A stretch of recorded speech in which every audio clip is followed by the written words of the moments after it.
fight was significant. Every fight was for a world title, and you could feel the tension as the fighters came into the ring. And that's what, if you guys really want to do something for the sport, that's what you should be insisting on. That on particularly pay-per-view cards, no nonsense with undercards, no matching guys that nobody cares about. Floyd came.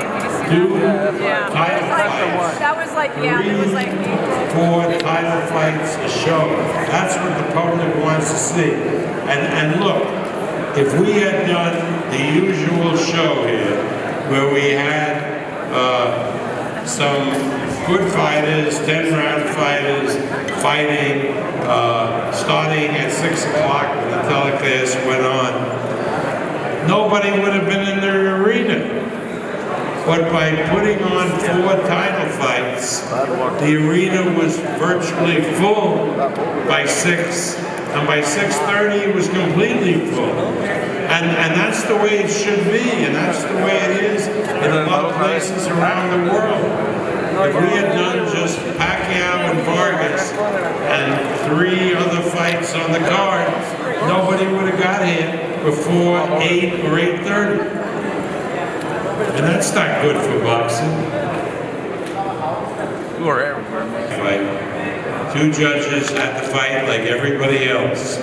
They gave Vargas 2 rounds, I think one guy gave him 3.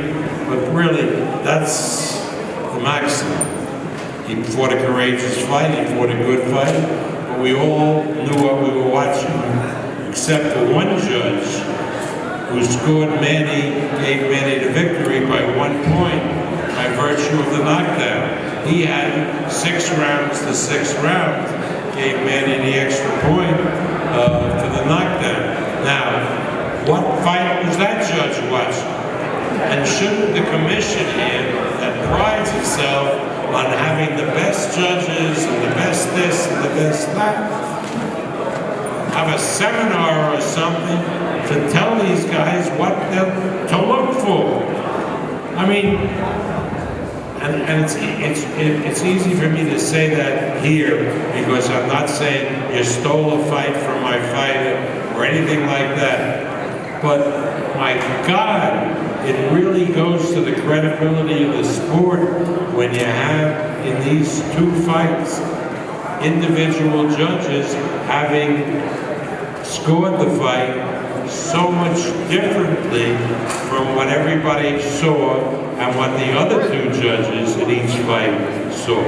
Hey Bob, to your right in the back here. I just wanted to get your comment. I thought it was remarkable what Manny did, nearly 38 years old, having a full-time job in the Senate, to come in and win 10 out of 12 runs and perform as he did. And I wonder if you could just comment on, you know, it wasn't the young Manny Pacquiao, but certainly he was a dominant champion, and given all he had on his plate, how he did. Well, I agree with you to this extent. The fact that he is a full-time senator and can only train really around his day job as a senator because he chairs committees, etc. That is absolutely remarkable for him to have been in the shape that he was to go these 12 rounds tonight. As far as his age is concerned, that's just a number. As a man who knows what he's talking about, I have a number attached to me, and I just feel it's just a number and nothing to do with the number of years that I've been on this earth. And I think Manny feels that way.